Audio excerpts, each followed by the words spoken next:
नमस्कार, आप सभी का स्वागत है Envira online school YouTube channel पर। इस वीडियो में एनसीईआरटी द्वारा निर्धारित इस बार जो सत्र 2021-22 के लिए जो 10वीं और 12वीं का जो सिलेबस निर्धारित हुआ है एनसीईआरटी का, उसी के तहत जो हिंदी अनिवार्य कक्षा 12वीं हिंदी अनिवार्य की प्रमुख पुस्तक है, मुख्य पुस्तक जो है वो है आरोह। तो उसके काव्य खंड का पहला अध्याय इस वीडियो में हम पढ़ने जा रहे हैं, जिसके रचयिता है कवि हरिवंश राय बच्चन जी। तो आइए पढ़ते हैं हरिवंश राय जी बच्चन जी के बारे में। हम थोड़ा इनके बारे में परिचय जान लेते हैं कि ये कैसे थे, क्या थे, इनकी रचनाएं कौन सी है, इनकी भाषा कौन सी है, तो इनका और जन्म कहाँ हुआ था, इनका थोड़ा संक्षिप्त परिचय जान लेते हैं। तो इनका जन्म हुआ था सन 1907 इलाहाबाद में। प्रमुख रचनाएं थी इनकी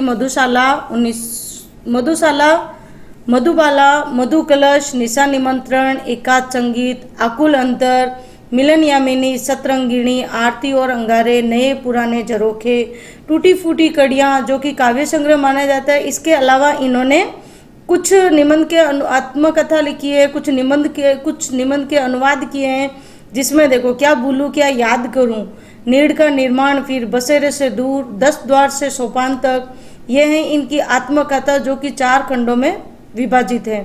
हेमलेट, जनगीता, मैकबेथ, ये इन्होंने अनुवाद किए हैं और एक डायरी लेखन भी किया है प्रवासी की डायरी के नाम से। और इनका जो पूरा वाङ्मय है वो बच्चन ग्रंथावली के नाम से 10 खंडों में प्रकाशित हुआ। और इनका निधन यानी इनका देहांत हुआ था सन 2003 मुंबई में हुआ था। ये इन्होंने अपने जीवन में जो कविताओं के माध्यम से, जो आत्मकथा के माध्यम से जो इन्होंने संदेश दिया है, वो प्रमुख रूप से ये दिया है कि हमें हमारे जीवन को अच्छे से बिताना चाहिए। खुशी खुशी हमें हमारे जो जीवन की जिम्मेदारियां हैं, हम उन जिम्मेदारियों से दूर भाग नहीं सकते हैं। इन्होंने हालावादी दर्शन यानी सुख और दुख में समान रूप से रहे, ऐसा इन्होंने अपनी कविताओं में संदेश दिया है। जो प्रस्तुत हमारे जो कविता दी गई है, जो पाठ दिया गया है या जो कविता आपके जो दिया गया है, वो उनकी किसमें से उनकी कविता है आत्मपरिचय और गीत संग्रह निशा निमंत्रण का एक गीत, यानी 2 पद्यांश दिए गए आपके यहाँ। यानी अपने आप को जानना दुनिया को जानने से ज़्यादा कठिन है। यानी हम दूसरे के बारे में बहुत जल्दी राय दे देते अपनी, दूसरा कैसा है, आगे वाला कैसा है, हम इसको बहुत जल्दी अपने मन में कल्पना बना लेते हैं। हम दुनिया को तो बहुत जल्दी आसानी से उनके बारे में टिप्पणी कर देते हैं, लेकिन हम अपने आप को कितना जानते हैं या सच में जान पाते हैं क्या, ये बहुत ज़्यादा मुश्किल होता है एक प्रत्येक आदमी के लिए। समाज से व्यक्ति का नाता खट्टा मीठा तो होता ही है। यानी हम जिस संसार में रहते हैं, जिस समाज में रहते हैं, परिवार में रहते हैं, तो खट्टे मीठे अनुभव तो जीवन में मिलते रहते हैं। तो इस जग जीवन से हम पूरी तरीके से निरपेक्ष यानी अलग तो नहीं रह सकते। यही इन्होंने समझाने का प्रयास किया कि दुनिया अपने व्यंग्य बाण और शासन प्रशासन से चाहे जितना कष्ट दे दे, पर दुनिया से कटकर मनुष्य रह भी नहीं सकता। क्यों? क्योंकि उसकी अपनी अस्मिता, अपनी इज्जत होती है, अपनी पहचान का उत्स होता है, उसका परिवेश ही उसकी दुनिया है। अपना परिचय देते हुए वह लगातार दुनिया से द्विधात्मक यानी 2 तरीके से और द्वंद्वात्मक सुख और दुख उनके बीच में संबंधों का वो मर्म एक उद्घाटित करता चला जाता है। ऐसे इन्होंने पूरी कविता यानी ये कहना क्या चाहते हैं, सारांश एक ही पंक्ति में बनता है क्या, कि दुनिया से मेरा संबंध कैसा है, प्रीति यानी मुझे दुनिया से प्रेम भी करना, कलह यानी झगड़े भी होते रहेंगे, और मेरा जीवन विरोधों का सामंजस्य है यानी विरोध तो चलते ही रहेंगे। उन्मादों में अवसाद यानी उन्माद क्या बोलते हैं, खुशी को, प्रसन्नता को बोलते हैं। अब प्रसन्नता में या खुशी भरे माहौल में भी अवसाद, ये साथ में लेकर कौन चल सकता है, एक कवि ही लेकर चल सकता है। रोदन में राग, वो रो रहा है, फिर भी उस दूसरों को क्या लगता है, उसके करुण रुंदन में दुनिया को राग प्रतीत होती है, गीत प्रतीत होता है। शीतल वाणी में, कवि की वाणी बहुत शीतल है, लेकिन उसमें कितनी आग छुपी हुई है, ये एक लिखने वाला ही जान सकता है। तो विरोधों का विरोधाभास मूलक इन्होंने विरोधाभास अलंकार का प्रयोग करते हुए लिखा है। सामंजस्य साधते साधते ही वो बेखुदी वो मस्ती व दीवानगी इनके व्यक्तित्व में उतर आई है कि हम दुनिया में हैं लेकिन हम दुनिया के तलबगार नहीं हैं। हम बाजार से गुजरते हैं लेकिन खरीदार नहीं हूँ। ऐसा इन्होंने कहने पे थोड़ा अटपटा सा लगता है कि इन्होंने ये क्या कहा है कि दुनिया में भी रहना है लेकिन मैं दुनिया का तलबगार नहीं हूँ, बाजार से मुझे गुजरना है लेकिन मैं खरीदार नहीं हूँ। तो इसके अंदर एक बहुत ही गूढ़ रहस्य है कि हमें जो जीवन मिला है इस जीवन को हमें, चाहे आप रोते हुए गुजारो चाहे हंसते हुए गुजारो, जो आपको दिन गुजारने हैं, जो आपको जीवन मिला है वो तो आपको गुजारना ही है। तो ऐसा ही कुछ इन्होंने प्रयास किया कहने का।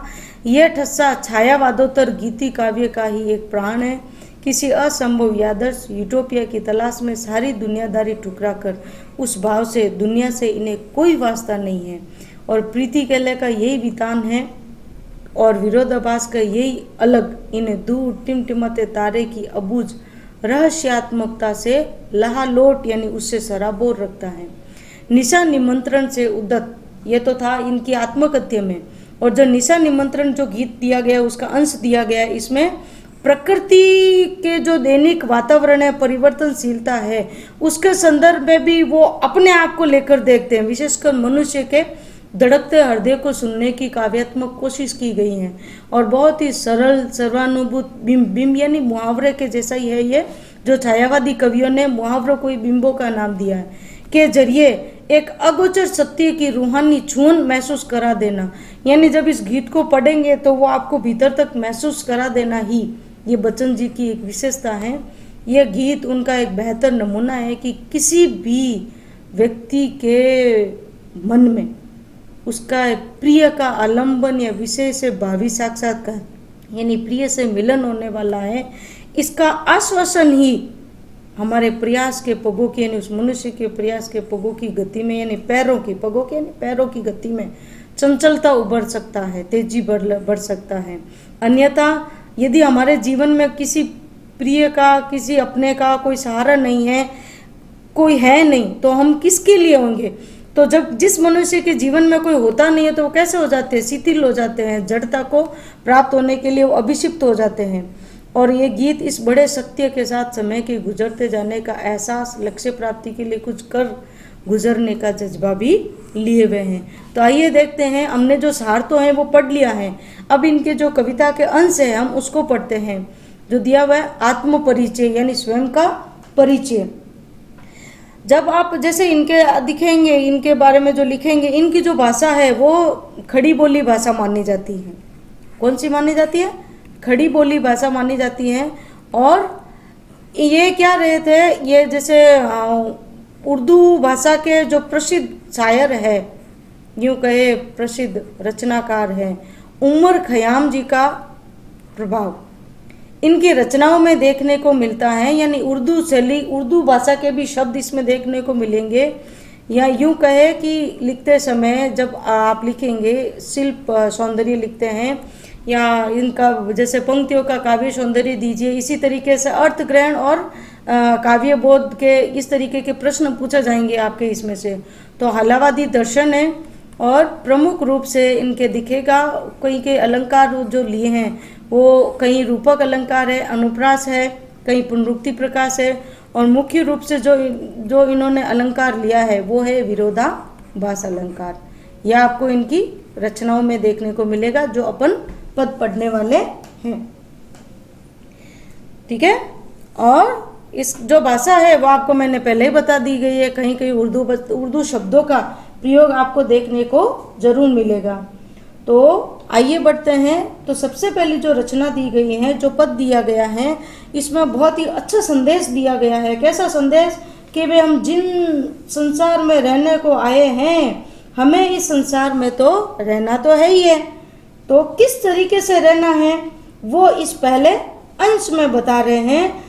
ठीक है। तो क्या कहते हैं, देखो ये कह रहे हैं कि मैं जग जीवन का भार लिए फिरता हूँ। अब जग जीवन का भार यहाँ इन्होंने किसके लिए किया है? जिम्मेदारियाँ। कोई भी मनुष्य जन्म लेता है तो उसके ऊपर जिम्मेदारियाँ तो आनी है।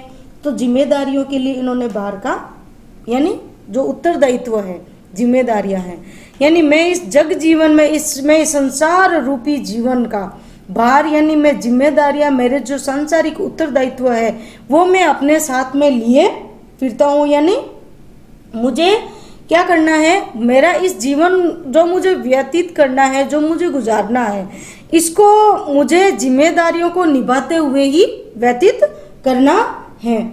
लेकिन फिर भी क्या करता हूँ, जीवन में प्यार लिए फिरता हूँ। मैं अपने जीवन में किसके लिए, लोगों के लिए मैं प्यार लिए फिरता हूँ। सबके प्रति मेरे मन में क्या है, प्रेम है, सबके प्रति प्रेम है। आप कितने दुखी हो, आप दुखी हो तो आप किसी और के साथ अपना दुख साझा करोगे तो क्या होगा, आपको पल भर के लिए आप हल्के होगे, बाकी वो दुख तो कम होना नहीं है, जो रहेगा वो वैसा का वैसा रहेगा। तो ये है कि हमें दुनियादारी में या जिम्मेदारियों के बोझ तले हमें उन लोगों को नहीं भूलना है जिन्होंने हमारे जीवन में खुशियों के रंग बिखेरे हैं, जिन्होंने अपना प्रेम दिया है, वो हमारे अपने। तो इन्होंने यही किया, कहा क्या कि कर दिया किसी ने जंकृत जिनको छूकर। जंकृत करना यानी यदि को ये कह रहे यदि मेरे अपने ने, किसी ने मेरे प्रति दो प्रेम के बोल बोल दिए, यानी किसी ने अपने प्रेम पूर्ण स्पर्श कर दिया है, तो उस स्पर्श से क्या हो गया है, यानी जंकृत यानी जैसे एक सितार की वो तार जो होते हैं उनको बजाते ही उनमें से एक मधुर ध्वनि होती है। तो ठीक वैसे यदि किसी ने मेरे से प्रेम के दो बोल बोल दिए तो मेरा वो जीवन में संगीत सितार है, उसने संगीत उत्पन्न किया, तो मैं वही सांसों के दो तार लिए फिरता हूँ। यानी मैं उसी प्रेम के सहारे मैं अपना संपूर्ण जीवन बिता रहा हूँ। जिसने जो सांसों के दो तार यहाँ किसको कहा गया है, प्रेम को।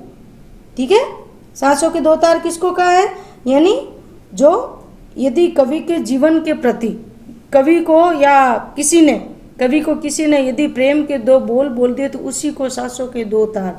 तो सांसों के दो तार, इसके अंदर कौन सा अलंकार है, रूपक अलंकार।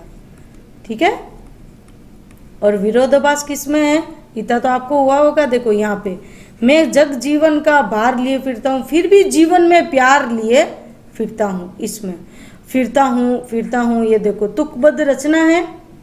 ठीक है, तुक मिलान किया गया, फिरता हूँ ये किसका है, ये हालावादी और उमर कयाम जी का प्रभाव, यानी उर्दू शब्द शैली का प्रभाव यहाँ पे दिखाई दे रहा है। ठीक है, गीति काव्य अपनी ये शैली दी गई है। और इसके अंदर देखो कौन सी लक्षणा शब्द शक्ति है, यानी इन कथनों के माध्यम से, इन शब्दों के माध्यम से कवि क्या कहने का प्रयास कर रहा है, यानी किसी अन्य की ओर इशारा कर रहा है। किसकी ओर लक्षित किसकी ओर कर रहा है, अन्य अर्थ लिख रहा है। जबकि जब हम पंक्ति पढ़ते हैं, जब कोई दूसरा अर्थ निकलता है तो वो लक्षणा, यानी लक्षणा शब्द शक्ति का प्रयोग है। और गुण यहाँ पे कौन सा, अपने माधुर्य गुण। ठीक है, माधुर्य गुण के साथ साथ में और अलंकार यहाँ पे कौन से हो गए, देखो रूपक अलंकार कहाँ का है, जग जीवन में और सांसों के दो तार। ठीक है, आइए बढ़ते हैं अगले पद की ओर। मैं स्नेह सूर्य का पान किया करता हूँ। स्नेह सूर्य यानी प्रेम रूपी मदिरा, स्नेह सूर्य यानी प्रेम रूपी मदिरा। कवि कहते हैं कि ये लोग अपने गम को भुलाने के लिए मदिरा पान करते हैं, जबकि मैं कौन सी मदिरा का पान करता हूँ, प्रेम रूपी मदिरा का पान करता हूँ, उसमें ही मस्त रहता हूँ। मैं कभी ना जग का ध्यान क्या करता हूँ, ये संसार, मैं कभी ना जग का ध्यान नहीं करना, मतलब मैं ये संसार मेरे बारे में क्या कहता है, मेरी क्या आलोचना करता है या प्रशंसा करता है, मैं उन बातों का ध्यान नहीं देता हूँ, या मेरे बारे में वो अनावश्यक बातें क्या बोलते हैं उसका मैं ध्यान नहीं करता हूँ। जग पूछ रहा उनको जो जग की गाते, ये संसार किसकी पूछेगा, जो संसार की प्रशंसा करते हैं, जो अपनी कविताओं में इन संसार की प्रशंसा के शब्द लिखते हैं, ये संसार उन्हीं को पसंद करता है। जबकि मैं क्या करता हूँ, मैं अपने मन का गान किया करता हूँ। कवि यहाँ क्या करता है, कवि कहता है कि मैं अपनी कविताओं में मैं अपने ही शब्दों को, मैं अपने ही भावों को, अपनी ही कल्पनाओं को, विचारों को महत्व देता हूँ, मैं संसार वालों का ध्यान नहीं करता हूँ। यानी जो मेरे मन को अच्छी लगती हैं, जो मेरे मन को अच्छा लगता है, मैं वही हम मेरी कविताओं में व्यक्त करता हूँ। तो ये प्रेम रूपी मदिरा में यहाँ कौन सा हो गया? स्नेह सुरा में रूपक अलंकार हो गया है। ठीक है। और इसके अलावा इसमें कि भी गीत की जो मधुरता है, आवृत्ति हो रही है, देखो करता हूँ यहाँ पे इस तरीके से। तो यहाँ किसका है कि उर्दू शब्द शैली का, उर्दू शैली का प्रभाव दिखाई दे रहा है, यानी उमर खयाम जी का प्रभाव दिखाई दे रहा है। और ये जैसे अर्थ ग्रहण संबंधी जो आपके प्रश्न आएंगे वो किस तरीके से, किसने सूर्य का पान कैसे करता है, या कवि किसका गान करता है, अपने मन का गान करता है कविताओं में। ठीक है। और इसके अलावा जो प्रश्न आएंगे किस तरीके से आएंगे वो आपको PDF में दे दिए जाएंगे। ठीक है। अब बढ़ते हैं अपने अगले पद की ओर, अगले अंश की ओर। अगला क्या कहता है कि मैं निज यानी अपने, पूरी यानी हृदय, मैं मेरे हृदय में जो विचार आते हैं, उद्गार यानी विचार लिए फिरता हूँ। मैं उन्हीं विचारों को क्या करता हूँ? व्यक्त करता हूँ। मैं निज उर के उपहार लिए फिरता हूँ, और ये इस दुनिया वालों के लिए या मेरे अपनों के लिए जो मेरे हृदय के विचार हैं, यही मेरे हृदय के उपहार हैं जो मैं उनके लिए देता हूँ। और कवि के अनुसार वो दुनिया वालों के लिए कौन से उपहार देते हैं? अपने हृदय के विचारों को। है यह अपूर्ण संसार न मुझको बाता, कवि ने इस संसार को कैसा बताया? अधूरा बताया। क्यों? क्योंकि ये संसार कैसा है? नश्वर है, साथ में कुछ भी नहीं रहना, कुछ भी नहीं करना, लेकिन फिर भी ये संसार क्या करता है? उन्हीं चीजों के पीछे भागता है जो इनके कभी थे ही नहीं। ठीक है। तो किस तरीके से कि लोग क्या करते हैं कि ये मेरी दृष्टि में ये लोगों का जो ये संसार है ना, ये अधूरा है, ये बाता यानी अच्छा लगना, ये मुझे अच्छा नहीं लगता है। मैं तो स्वप्नों का संसार लिए फिरता हूँ, मैं तो अपने सपनों के ही संसार में मस्त रहता हूँ। यानी मैं तो इस तरीके के संसार अपनी रचनाओं में मैं कितने ही बना देता हूँ, कितने ही खत्म कर देता हूँ। और जिस प्रकार क्या, जैसे सपनों में जो संसार आया, यानी सपना देखा कवि ने, और वो जब कवि नींद से उठा तो वो सपना, वो संसार सपने के साथ ही खत्म हो गया। तो कवि कहता है कि मैं तो ये इस तरीके का ऐसा अपूर्ण संसार में अपने साथ में लिए फिरता हूँ, ये मुझे ऐसा संसार अच्छा नहीं लगता है। ठीक है। यानी सपनों का संसार में कवि ने ऐसा क्यों कहा कि सपनों के संसार में मस्त रहता हूँ? क्यों? क्योंकि सपने के साथ साथ में जो आपको दुख, चिंताएं, कष्ट जो आपको सपने में दिखाई दिए थे, वो तो सपने के साथ ही खत्म हो जाते हैं। तो कवि ये कह रहा है कि मैं तो सपनों के संसार में मस्त रहता हूँ, क्योंकि दुख, चिंता, कष्ट किसी तरीके का नहीं है। जबकि जो कवि इसने इस संसार को अपूर्ण क्यों बताया है? क्यों? क्योंकि यह संसार कैसा है? इसमें प्रेम नहीं है, इसमें किसी तरह का स्थायित्व नहीं है। लोग स्वार्थ के चलते एक दूसरे के पीछे भागते हैं, जबकि इसमें किसी तरीके का अपनापन नहीं है। ठीक है। तो ये सपनों का संसार में इसमें भी रूपक अलंकार है। ठीक है। मैं जला हृदय में अग्नि दहा करता हूँ। कवि कहता है कि अब यहाँ पे इस पद में कवि को भी कितने कष्टों का, दुखों का सामना करना पड़ा होगा, ये यहाँ पे कवि यहाँ पे व्यक्त कर रहा है इन पंक्तियों के माध्यम से। कि ऐसा नहीं है कि जो श्रेष्ठ मनुष्य हैं, जो प्रसिद्ध है, महान पुरुष है, यदि आप इनकी जीवनी या आत्मकथा उठाकर देखोगे तो ये कितने कष्ट सहकर, क्या क्या झेलकर ये आगे बढ़े हैं, किस तरीके से बढ़े हैं। हम क्या केवल देखते हैं उन वो सफल कितने हुए हैं, हम उसी चीज को देखते हैं कि वो इतने सफल है, इतने महान है, ऐसे हैं, यूं बड़े हैं, यूं। अब बड़ा बनने के लिए कितना सहन करना पड़ता है, क्या क्या करना पड़ता है, वो देखो। मैं जला हृदय में अग्नि दहा करता हूँ, यानी मेरे भी इतने कष्ट, यानी संसार के जो कष्ट, दुख इतने थे मेरे की, मैं वो सारी की सारी अग्नि, कष्ट, चिंताएं, वो सारी की सारी हृदय में अग्नि के रूप में दबा कर रखा हूँ। मैं केवल, और ये मुझे निरंतर दहा करता हूँ, यानी ये ऐसे दुख है जो मुझे भी क्या करते हैं, निरंतर जलाते रहते हैं।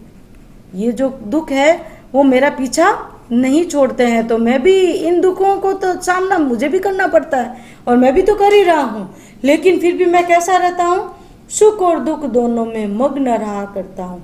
मैं सुख हो चाहे दुख दोनों में मग्न रहा करता हूँ, मस्त रहा करता हूँ। सुख आया तो भी सहन किया, हंसते हंसते सुख में ज़्यादा खुशी नहीं मनाई, दुख में ज़्यादा गम नहीं मनाई, दोनों में एक जैसा समान समदृष्टा रहता हूँ। जग यानी ये संसार भवसागर, इस संसार रूपी सागर को तरने को यानी पार उतरने को नाव बनाए। कैसे नाव? पुण्य करते हैं लोग, तीर्थ स्थानों पर जाते हैं, दान करते हैं, ये सब क्या है? नाव बनाए। यानी जिस प्रकार ये समुद्र है, ये संसार रूपी सागर है, इससे पार उतरना है तो दान करो, पुण्य करो, तीर्थ स्थानों पर जाओ, ऐसा करो, तभी आपको क्या मिलेगा? मोक्ष मिलेगा। कवि कह रहा है कि ये संसार इस भवसागर से तरने को नाव बना रहा है, यानी इतने सारे कार्यों की नाव बनाकर कर रहा है, जबकि मैं क्या करता हूँ? बहु मोजों पर, इस संसार रूपी जो मोजे हैं, जो मेरी जिम्मेदारियां हैं, मैं उन्हीं लहरों पर मस्त बहा करता हूँ। ये लहरें मुझे कभी ऊपर यानी कष्ट आए तो नीचे भी लेके गई, ऊपर भी लेके गई, नीचे लाई, फिर मैं तो इन्हीं मोजों पर मस्त बहा करता हूँ। ठीक है, यानी मतलब क्या है कि हमें इन संसार की कठिनाइयों से विचलित नहीं होना है, इन बाधाओं से हमें घबराना नहीं है, इन विपरीत परिस्थितियों से हमें डरना नहीं है। क्या करना है? हमें इनका सामना करना है और आगे की ओर बढ़ते जाना। ठीक है, हो गया? आगे यहाँ तक समझ में? फिर देखो, मैं यौवन का उन्माद लिए फिरता हूँ। कवि ने ये जो आत्मकथा लिखी है वो जीवन के अंतिम दौर में लिखी है, अंतिम अवस्था में लिखी है उम्र की। तो क्या कह रहा है कि मैं यौवन का, अभी भी मेरे भीतर कौन सा उन्माद है? यौवन यानी जो सबसे ज़्यादा जो जोश होता है, उत्साह होता है, वो जो मनुष्य की जो जवानी की उम्र होती है उसी में सबसे ज़्यादा होता है। जो उन्माद यानी उत्साह होता है, वो उसी तरीके का वो उनमें ही रहता है। तो कवि भी कुछ यहाँ पे ऐसा ही कह रहा है।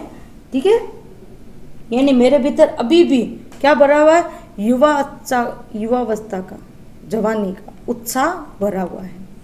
मैं अभी भी, मेरे अंदर इतनी उमंग जोश है। जब क्या हो गया? जो मैं उन्मादों में अवसाद लिए फिरता हूँ। अगर क्या हो गया? अगर इन उन्मादों में भी अवसाद यानी तनाव, कष्ट बहुत ज़्यादा छुपा हुआ है, तो क्या हो गया? उनको मुझे साथ साथ लेके ही चलना है। और कवि ने यहाँ अज्ञात याद बताई है। किसकी याद में? अब वो याद किसी भी हो सकती है, जो मुझको बाहर हंसा रुलाती भीतर। ऐसी याद जो मुझको बाहर तो मैं हंसता हुआ नजर आता हूँ, लेकिन भीतर ही भीतर मुझे रुला के रख देती है। मैं हाय किसी की याद लिए फिरता हूँ। कवि ने यहाँ पे एक अज्ञात की याद बताई है। अब वो अज्ञात प्रेमी ईश्वर भी हो सकता है, और उन्हीं समय इनकी पत्नी का भी देहांत हुआ था, तो इनकी पत्नी के लिए भी हो सकता है। ठीक है, तो वो कह रहे हैं कि मैं इसी याद के सहारे मैं अपना जीवन बिता रहा हूँ। तो यहाँ प्रश्न किस तरीके से उन्मादों में अवसाद का क्या आशय है? तो इसमें यही है कि जो जोश वगैरह है वो भरा का भरा तो है, लेकिन फिर भी मेरे किसी अपने के नहीं होने के कारण व्यक्ति अवसाद से भर जाता है। तो वही उन्मादों में अवसाद का वही आशय है। अब बाहर हंसा, अगर ये इस तरीके का प्रश्न आए तो वो अज्ञात प्रेमी ईश्वर के लिए या पत्नी के लिए आया है।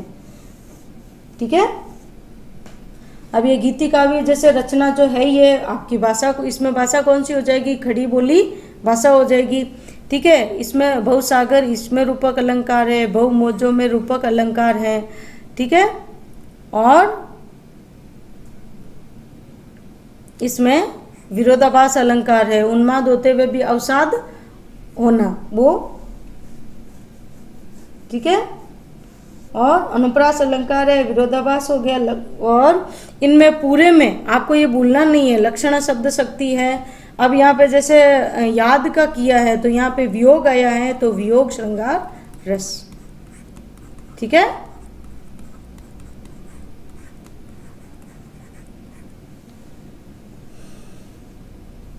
ठीक है, आइए अपने बढ़ते हैं अगला अंश की ओर।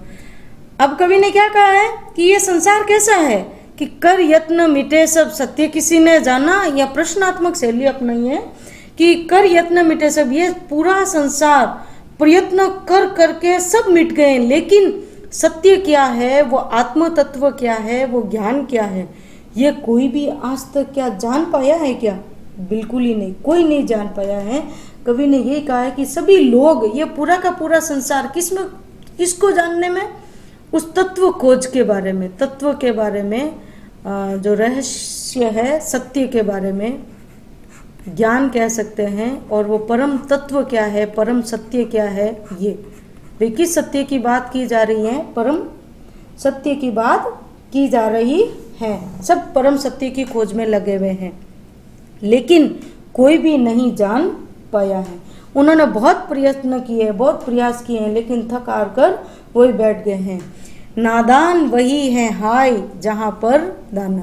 कवि ने कहा कि सच्चे अर्थों में नादान यानी मूर्ख कौन है, जो कैसा है, वही है हाय, यहाँ दुख व्यक्त किया कि जहाँ पर दाना, यानी लोग चंद किताबें पढ़कर, चंद डिग्रियां हासिल करके लोग अपने आप को बहुत बड़े क्या समझने लगते हैं, ज्ञानी समझने लगते हैं, अपने आप को महान विद्वान समझने लगते हैं, जबकि वास्तव में वो क्या है, वास्तव में सही अर्थों में और कवि की दृष्टि में वो ही कैसे हैं, सबसे बड़े मूर्ख हैं।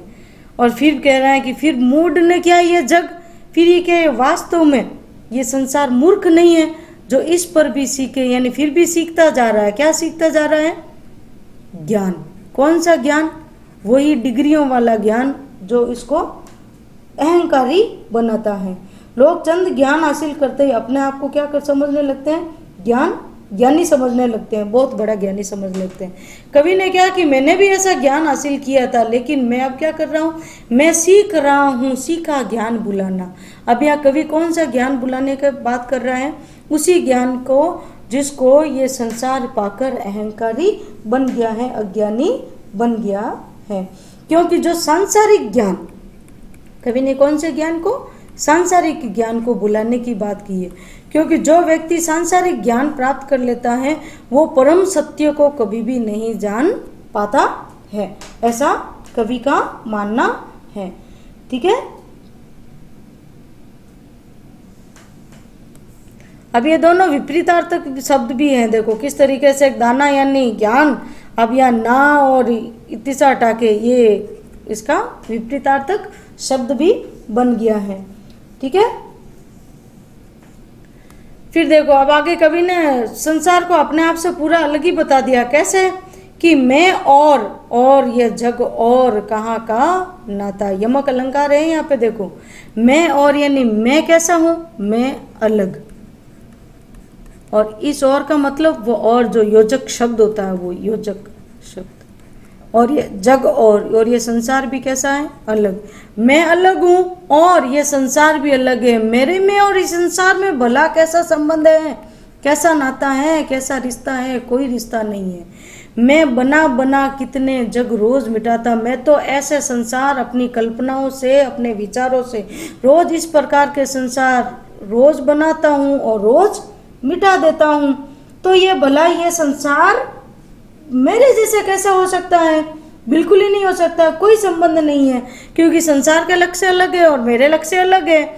जग यानी ये संसार जिस पृथ्वी पर जोड़ा करता वैभव, यानी ये संसार जिस पृथ्वी पर वैभव, धन संपत्ति इकट्ठा करता है, लालचा रखता है, लालच रखता है, मैं प्रतिपग से उस पृथ्वी को ठुकराता। मैं ऐसे संसार को प्रतिपग यानी प्रत्येक पग से उस पृथ्वी के हिस्से को ठुकराता हूँ जिस टुकड़े पर यह संसार धन संपत्ति का संग्रह करता है। क्यों? क्योंकि मुझे किस राह पर चलना है? सत्य और प्रेम की राह पर चलना है, ऐसा कवि का मानना है। ठीक है, अब आगे कवि क्या कह रहा है कि मैं निज रोदन में राग लिए फिरता हूँ। कवि कह रहा है कि निज रोदन में, मेरे अपने एक प्रियतम की विरह में, निज यानी अपने, अपना, अपने प्रियतम की याद में रोता हूँ, और वो प्रियतम ईश्वर भी है या पत्नी के लिए, दोनों के लिए, किसी के लिए भी हो सकता है। तो मैं अपने प्रियतम की याद में जब रोता हूँ तो उस रोने में भी कवि को क्या करने लगते हैं, जब मेरे नेत्रों से आंसू टपकते हैं तो उसमें भी राग यानी एक संगीत छिपा हुआ होता है, संगीत लिए रहता है। शीतल वाणी में आग लिए फिरता हूँ, विरोधाभास है। देखो, निज रोदन में राग और शीतल वाणी, शीतल होते हुए भी आग कैसे हो सकता है, फिर भी कैसे, यहाँ पे विरोधाभास अलंकार का प्रयोग किया है कि मैं विरह की उस अग्नि में ही, मेरी वाणी तो शीतल होती है, मधुर होती है, लेकिन जब मैं वो व्यक्त करता हूँ तो उसमें एक आग छिपी हुई होती है, विरह की अग्नि छिपी हुई होती है, आग होती है। हो जिस पर भूपो यानी राजाओं के, उन राजा के महलों को भी, प्रासाद यानी महल, न्योछावर करता हूँ, मैं त्याग करता हूँ उन राजाओं के महल को भी, कि मैं वह खंडर का भाग लिए फिरता हूँ। यानी लोगों को सर ढकने के लिए क्या चाहिए होती है, एक मनुष्य को सिर ढकने के लिए क्या चाहिए, एक टूटा फूटा भवन ही सही, ठीक है, रोटी कपड़ा मकान, और क्या चाहिए होता है। तो केवल अगर मुझे खंडर भी मिल जाता तो उस खंडर पे मैं राजाओं के, हजारों हजार राजाओं के महलों का भी त्याग कर देता हूँ, केवल मुझे तो सिर छिपाने के लिए एक खंडर का टुकड़ा ही नसीब हो जाए, उतना ही बहुत है। यानी हमारी जो ज़रूरतें हैं वो कैसी हैं, केवल शून्य है। हमारी ज़रूरतें कैसी है, केवल शून्य। और हम हसरतें किस चीज़ की करते हैं, महंगे लिबासों की। ज़रूरतें हमारी कितनी है, अगर सही मायने में देखा जाए तो ज़रूरतें कुछ भी नहीं है, ठीक है, लेकिन फिर भी हम हसरत किस चीज़ की करते हैं, महंगे लिबासों की। तो कवि कह रहे हैं कि इनके पीछे मैं क्या न्योछावर करता हूँ, खंडहर का वो टुकड़ा भी न्योछावर करता हूँ, यदि मुझे महल मिलता है तो उसका भी त्याग करता हूँ, ठीक है। तो इस प्रकार कवि ने किसका, विरोधाभास अलंकार तो है ही है आपके, रोदन में राग और शीतल वाणी में आग, विरोधाभास, खड़ी बोली भाषा का प्रयोग, तत्सम और तद्भव शब्दावली का प्रयोग यहाँ किया है। उमर खयाम जी का प्रभाव दिखाई दे रहा है, जो आपको पाठ के शुरुआत में भी मैंने आपको बता दिया है। अब देखो अंतिम अंशों में, दो अंशों में क्या कह रहा है, कवि कह रहा है कि मैं रोया मेरे प्रियतम की याद में, जब मैं फूट फूट कर रोने लगा, जब मैं रोया, जब मैंने अपने मन की पीड़ा को मैंने जब व्यक्त किया, रोया यानी अपने भावों को व्यक्त किया, तब तुम लोगों ने इसको क्या कह दिया कि ये तो कोई गाना हो गया, गीत दे का नाम दे दिया। और जब मैं फूट पड़ा, यानी जब मेरे भीतर का दर्द फूट पड़ा, तो तुम लोगों ने क्या कह दिया, ओहो ये तो एक क्या बन गया, छंद बन गया, रुबई का नाम दे दिया तुम लोगों ने इसको। क्यों, कवि कहकर ये संसार मुझे अपनाए। कवि कह रहा है कि ये संसार मुझे, कवि कहे ऐसा मुझे अच्छा नहीं लगेगा। क्यों, क्योंकि मैं तो हूँ दुनिया का एक नया दीवाना, क्योंकि मैं तो खुद इस दुनिया का एक क्या हूँ, एक दीवाना हूँ। मुझे किसी भी तरीके से कुछ नया नहीं चाहिए, कुछ अलग नहीं चाहिए, मैं तो अपने आप को दीवाना यानी मस्त रहने वाला, सुख और दुख में मस्त रहने वाले को ही क्या मतलब बताया कवि ने, दीवाना बताया है। मैं तो खुद एक पागल प्रेमी हूँ, जो मेरे अज्ञात ईश्वर की या मेरे पत्नी के प्रेम में दीवाना हूँ। मुझे कवि कहकर ये संसार अपनाए, ये मुझे अच्छा नहीं लगेगा, ठीक है। यहाँ पे शांत रस है, अनुप्रास अलंकार है ही है, ठीक है। फिर देखिए अंतिम अंश में क्या कहा है कि मैं दीवानों का वेश लिए फिरता हूँ, मैं तो खुद मस्त मौला का सुख और दुख में मग्न रहने वाला, एक प्रेम के दीवानों का जैसा कैसा वेश होता है, मैं तो वैसा वेश लिए फिरता हूँ, क्योंकि मैं मादकता निशेष लिए फिरता हूँ। मेरे अंदर किस चीज़ का नशा है, कभी भी खत्म नहीं होने वाली, निशेष यानी कभी भी खत्म नहीं होने वाली मादकता, प्रेम का नशा, प्रेम लिए फिरता हूँ। जिसको सुनकर जग झूम झुके लहराए, मैं तो ऐसी कविताओं का, ऐसी मस्ती का संदेश लेकर फिरता हूँ, जिसको सुनकर ये जग यानी संसार झूमने लगे, झुक जाए और लहराने लगे। मैं तो ऐसे ही गीत मेरे कविताओं में या मेरे गीतों में ऐसे भाव लिए फिरता हूँ, जिसके लिए ये कवि क्या करे, सॉरी, ये संसार झूमने लगे, मस्त होकर नाचने लगे, इस तरीके के मैं तो लिए फिरता हूँ। तो अनुप्रास अलंकार की छटा है आपके, ठीक है, हो गया, यहाँ तक समझ में आ गया आपको। तो बाकी का जो अंश है, जो इसकी जो इनकी जो दूसरी कविता दी गई है, दिन जल्दी जल्दी ढलता है ये, और इनके जो प्रश्न उत्तर हैं वो अपन इसके दूसरे पार्ट में करेंगे। वीडियो को पूरा देखने के लिए, लाइक करने के लिए, शेयर करने के लिए आपका बहुत बहुत धन्यवाद, आभार।